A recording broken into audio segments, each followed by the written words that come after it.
Bom dia, tudo bem? E aí, já escovou seus dentes? Então vá escovar seus dentes, por favor, né? Vamos se ajudar, vamos melhorar o hálito, vamos construir saúde através da boca, tá? Hoje o tema que eu venho falar aqui para vocês foi uma sugestão, né, e um pedido de uma amiga que mora longe e que tá com bebê, com criança pequena e me pediu para passar umas orientações sobre o tipo de escova, né? E o tipo de pasta que a gente usa, se é com flúor ou sem flúor, né? A escova que eu sempre recomendo é uma escova macia, né? Tem algumas marcas que eu gosto no mercado, como Curaprox, aquela da Chico, né? Mas assim, o tanto que seja macia, né? Você pegue realmente na cerda e sinta a maciez, isso é o mais importante, para não machucar a gengivinha do bebê, que é bem fininha, né? Do bebê e da criança de um modo geral, tá? Com relação à pasta com ou sem flúor, né? O bebê ele sempre começa escovando com pasta sem flúor, né? Mas as diretrizes que a gente segue, né, da Organização Mundial de Saúde, né, dos protocolos tanto nacionais como internacionais, eles já pedem que a partir do nascimento do primeiro dentinho a gente já comece uma escovação com pasta com flúor, né?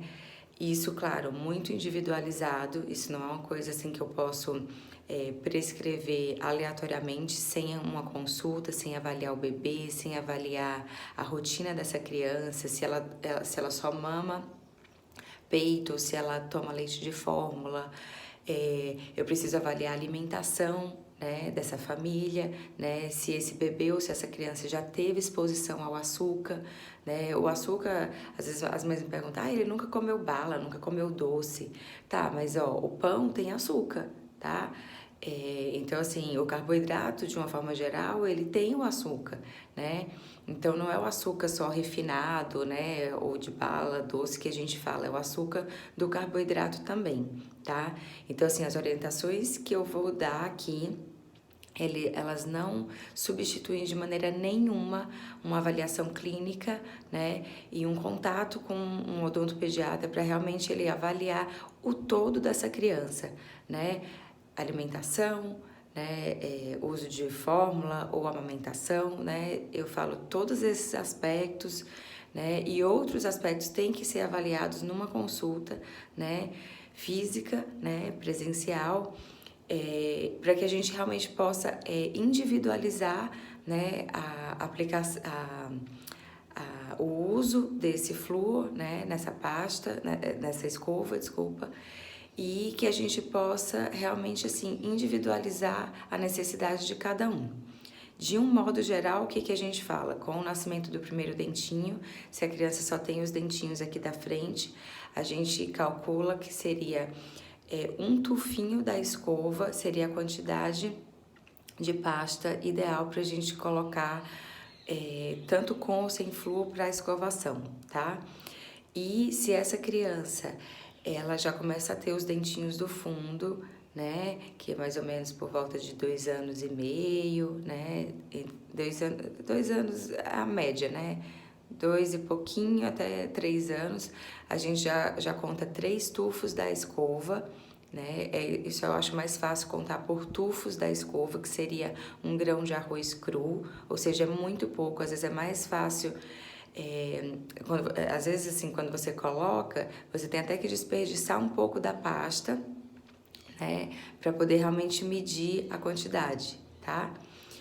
E só quando a criança sabe cuspir tudo, né, que é uma criança maiorzinha, lá para 5, 6 anos, é que você vai colocar uma bolinha de ervilha pequena nessa escova, né, tanto com ou sem flúor, né, individualizando realmente a necessidade de cada um, e para que ela já possa realmente cuspir esse excesso da pasta que fica, tá?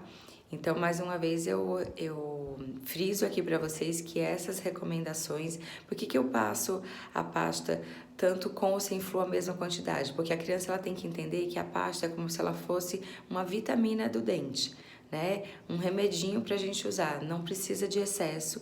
né? Porque tudo em excesso é ruim, né? Então, assim, eu preciso da ajuda do flúor, né? Em alguns casos específicos, para realmente ajudar com relação à prevenção, a evitar o ciclo de desmineralização e o surgimento da cárie, mas também eu preciso ser consciente com relação ao desperdício, né, e o dano que esses desperdícios podem causar no organismo da criança, tá? Então, assim, de maneira nenhuma, essa explicação, ela exclui uma visita presencial, né, para que avalie-se higiene, alimentação, amamentação, né, artificial ou natural, com o odontopediatra, para que a gente possa realmente individualizar, tá, o uso dessa pasta com ou sem flúor, tá bom? Espero que tenha ajudado. Se ficar mais algumas dúvidas, pode colocar aqui nos comentários, tá? Porque eu vou ter o maior prazer de ajudar vocês a responder. E tamo junto!